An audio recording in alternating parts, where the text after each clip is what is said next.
Last Night in Soho, new film from Edgar Wright, is finally out in theaters after being delayed for more than a year due to the COVID pandemic. Stars Thomasin McKenzie, Anya Taylor-Joy, Matt Smith, and Diana Rigg in what was her final performance before she passed away. I was very excited for this film because from the trailers it looked absolutely amazing without revealing too much from its plot. What I did expect though was a very stylish horror version of Midnight in Paris. The actual movie is slightly different, and even though it is good, it's not as good as I expected it to be. Thomasin McKenzie plays Ellie, a young girl living in the British countryside and dreaming of one day becoming a fashion designer. At the beginning of the film, she's accepted to a prestigious art school in London, and she moves there for her studies.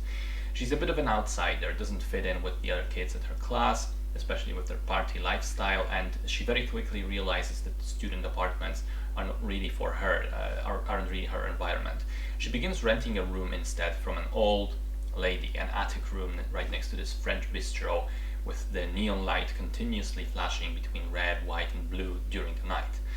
And then each night she begins experiencing visions of herself in the past, in the 1960s Soho, which she romanticizes very much. And in this past version she becomes Anya Taylor-Joy, and she's Sandy, this girl who desperately wants to become a star in one of the popular clubs, singing and dancing her nights away. She hooks up with Matt Smith's character Jack, who promises her everything, but quickly turns out to have much more devious and sinister plans for the young girl. And the dreams experienced by Ellie start becoming more terrifying as they also begin spilling over into her real life during the day as various visions, and she begins to realize that those aren't just dreams, that those events may have happened actually in the past. So let's talk about the movie's genre first. It was marketed as a horror film, which I don't think it is entirely accurate. For me, it's more of a very very stylish rather, crime thriller with some horror elements in it. But it is also a very musical film. The score often dictates the pace of an atmosphere of the scenes, as is often the case with Edgar Wright's movies. Now, here's my main issue with the film. I think that the central storyline is very well written, and the reveal towards the end is amazing and almost makes me want to watch the movie again to try and spot all the little details foreshadowing it. Almost.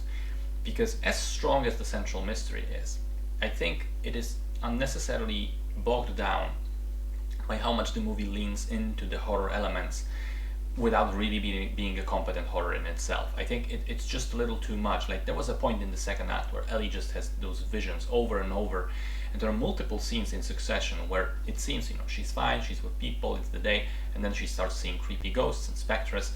She runs away from them, runs and screams, and people think she's mad, and then she calms down, and the whole process is just repeated over and over and over, and there came a point where I just wondered, where are we going with this?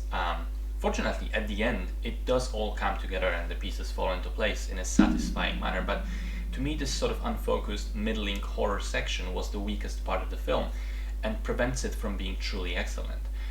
Which is a shame because otherwise it is an impressive movie. Both leads are straight up amazing, and you can really believe that their lives and personalities begin to merge together, that the lines become blurry between one character and the other. The use of music, color, light, all fantastic. There are moments of truly stunning choreography, particularly the single take dance scene where Jack is dancing with Sandy, but the actress actually changes every couple of seconds. It was one moment it's Mackenzie, another it's Taylor-Joy. It's done very seamlessly, and from what I read, it was done mostly practically, which surely required tons of effort in terms of the choreography. I also think that the editing is very tight, which again is in line with what I expect from Edgar Wright. The movie has this pulsating, rhythmic quality to it, and it shows in the way that the scenes are put together. So at the end of the day, there are things in it that I really enjoyed and admired, and for the most part, I was transported into this quasi-magical world of 1960s London, coming back alive in a fashion that seems romantic, but underneath is actually quite sinister and creepy. But I do maintain that the insistence on using so much straight horror stuff is a detriment to the film as a whole. And if the balance was shifted more towards just the mystery drama aspect rather than to straight up ghost stuff, I think it could have been just marvelous. As it is, it comes short of that, being just a solid movie, which of course isn't bad in itself.